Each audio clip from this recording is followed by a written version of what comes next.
السلام علیکم ناظرین محترم، جیسے کہ آپ سب جانتے ہیں کہ اس چینل پہ بہت دلچسپ اور خوبصورت کہانیاں سنائی جاتی ہیں۔ میں آج آپ کو ایک ایسی کہانی سنانے جا رہا ہوں جو بہت ایک اچھے آدمی اور ہنرہار مصور ہیں۔ احمد ایک غریب لیکن شریف آدمی تھا۔ وہ اپنی بیوی اور بیٹے کے ساتھ ایک چھوٹے سے مکان میں رہتا تھا۔ وہ جوتے بنانے کے ایک کارخانے میں کئی سال سے ملازم تھا۔ احمد محنتی بھی تھا اور ایماندار بھی تھا۔ وہ بھی اپنی کمائی کو احتیاط سے خرچ کرتا۔ اس کی بیوی بھی کفایت شعار عورت تھی۔ وہ احمد کی تنخواہ سے ہر ماہ کچھ رقم بچا لیتی۔ احمد اپنی سادہ مگر پرسکون زندگی سے مطمئن تھا۔ احمد کا اکلوتا ہنرہار بیٹا اسد 7ویں جماعت کا طالب علم تھا۔ وہ ایسی خوبصورت تصویریں بناتا تھا کہ سب دیکھتے رہ جاتے۔ ایک دن اس نے بابا سے سائیکل کی فرمائش کر دی۔ میرے بہت سے دوستوں کے پاس بھی سائیکل ہیں، بابا مجھے بھی سائیکل دلا دیجیے۔ ٹھیک ہے، احمد نے سینے پر ہاتھ رکھ کر کہا، اگلے ماہ کی 5 تاریخ تک انتظار کر لو۔ اسد خوشی سے پھولے نہ سمایا۔ آج احمد کو تنخواہ ملی تھی۔ اس نے تنخواہ کا لفافہ جیب میں رکھا اور کارخانے سے خوشی خوشی باہر نکل آیا۔ بس اسٹاف کارخانے سے 5 منٹ کی دوری پر تھا۔ احمد کا ارادہ یہاں سے سپر مارکیٹ جا کر سائیکل خریدنے کا تھا۔ وہ سوچ رہا تھا کہ نئی سائیکل کو دیکھ کر اسد کتنا خوش ہوگا۔ ابھی وہ بس اسٹاپ سے کچھ دور تھا کہ ایک موٹر سائیکل اس کے قریب رکی۔ موٹر سائیکل پر ہیلمٹ پہنے 2 آدمی سوار تھے۔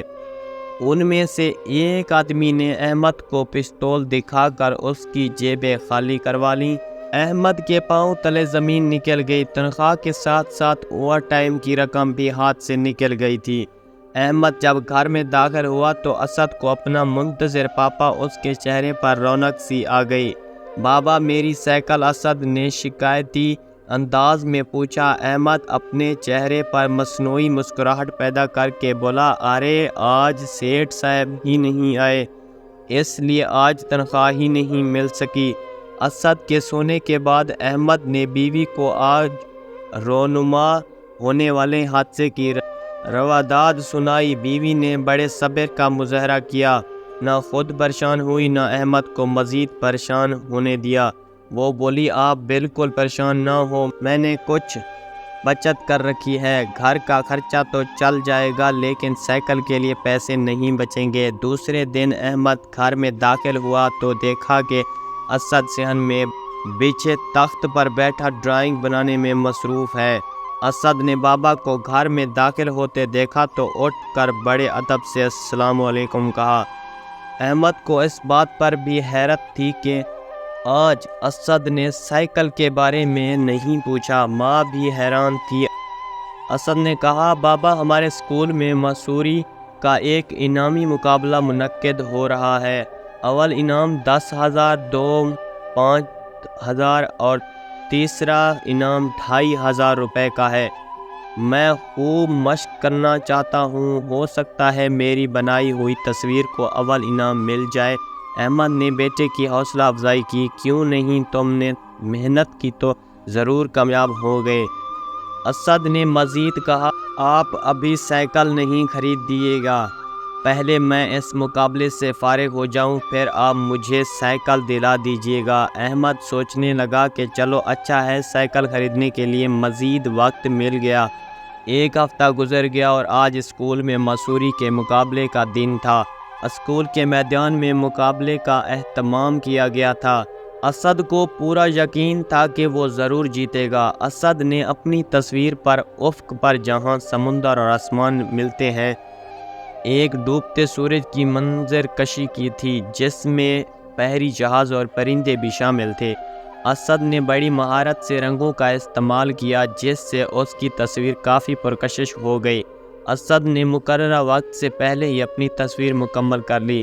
مقابلے کے بعد جیتنے والوں کے ناموں کا اعلان کیا گیا۔ پہلے انعام کا حقدار 8ویں جماعت کے نعمان احمد کو قرار دیا گیا۔ اسد کا رنگ پھیکا پڑ گیا، وہ سر جھکائے بیٹھا رہا۔ اب دوم انعام جیتنے والے مصور کا نام پکارا جا رہا تھا، اس مقابلے میں دوسرے انعام کے حقدار قرار پائے اور 7ویں جماعت کے اسد احمد۔ اسد کا چہرہ کھل اٹھا، اس کی مایوسی بھی یکا یک خوشی میں تبدیل ہو گئی۔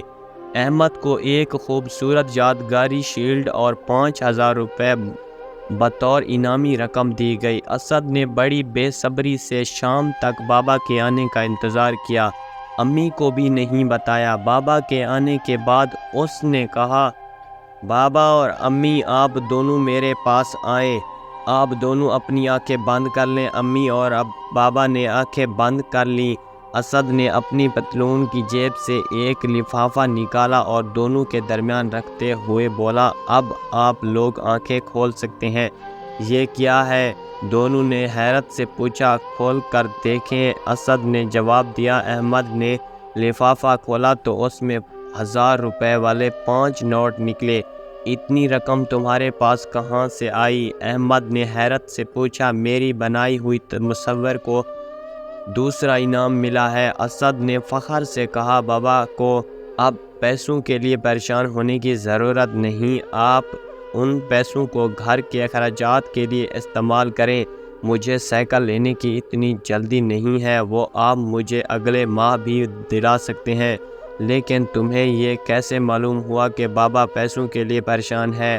سارا نے پوچھا۔ میں اس روز سویا نہیں تھا، امی نے بابا اور آپ کی ساری باتیں سن لی تھی۔ اگلے روز جب اسکول مقابلے کا اعلان کیا گیا تو میں نے فوراً حصہ لینے کا فیصلہ کر لیا۔ انہیں اسد پر فخر ہونے لگا۔ احمد اور سارا نے آگے بڑھ کر اسد کو گلے لگایا اور بہت خوش ہو گئے۔